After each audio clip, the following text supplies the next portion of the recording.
Hey YouTube, in this video we're going to do an unboxing of the ASRock Phantom Gaming X870E Nova Wi-Fi. So this is one of the best value for money motherboards. Just to kind of show on the back of it the various different features. So just like all X870E motherboards, it features a USB 4, which is 40 gigabit. This is equivalent to Thunderbolt 4, so any Thunderbolt 4 or Thunderbolt 3 peripheral will work 100% compatible with these ports.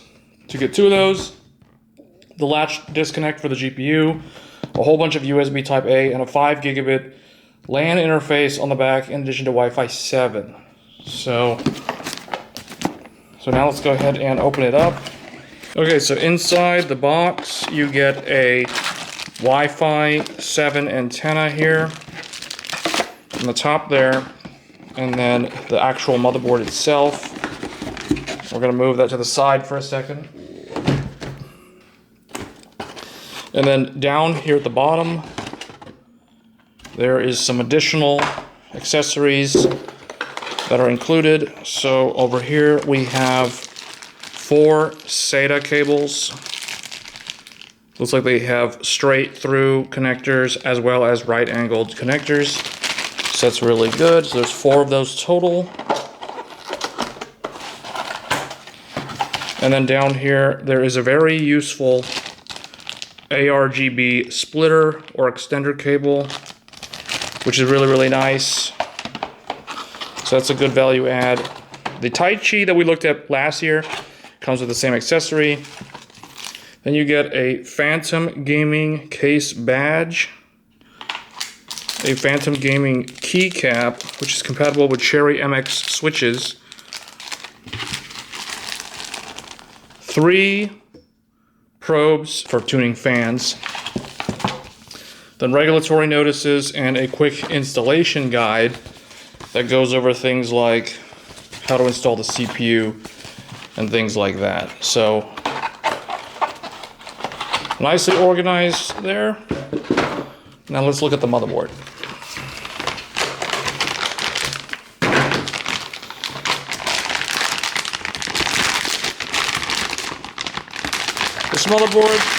This motherboard is very hard to get because it's constantly sold out everywhere. So here it is.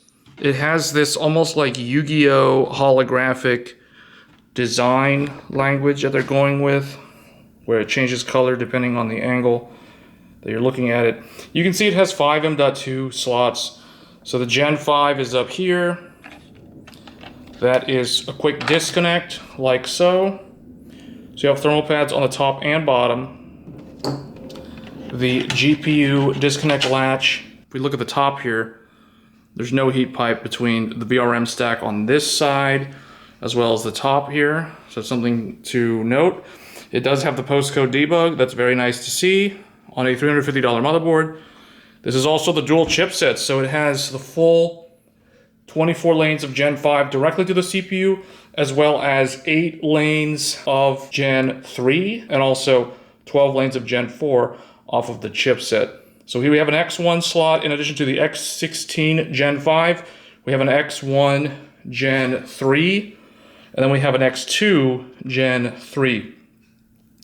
This one is an open-ended slot, which is very, very nice. This is perfect for a sound card. And then this one, being an X2, is perfect for 10 gigabit LAN. We looked at that in a previous video recently on the channel. So if you want to add 10 gigabit LAN to the Nova and turn it into a workstation motherboard, that is very, very easy to do. However, if you want to use this slot, you cannot use the 5th M.2, as this one does share lanes with this bottom PCIe slot. So do note that these are sharing that 2 lanes of Gen 3. So it's one or the other. And then 4 SATA, USB 3, USB 3.1, front panel connectors, the speaker for the buzzer debug beeps is also included. So it's nice to see that because Asus removed that from their motherboards. Another USB 3.0, a bunch of fan headers and pump headers, USB 2.0 headers, onboard audio headers, and then RGB headers. All right, to access the SSD slots, you have to remove 4 screws here. Thankfully, they're captive screws.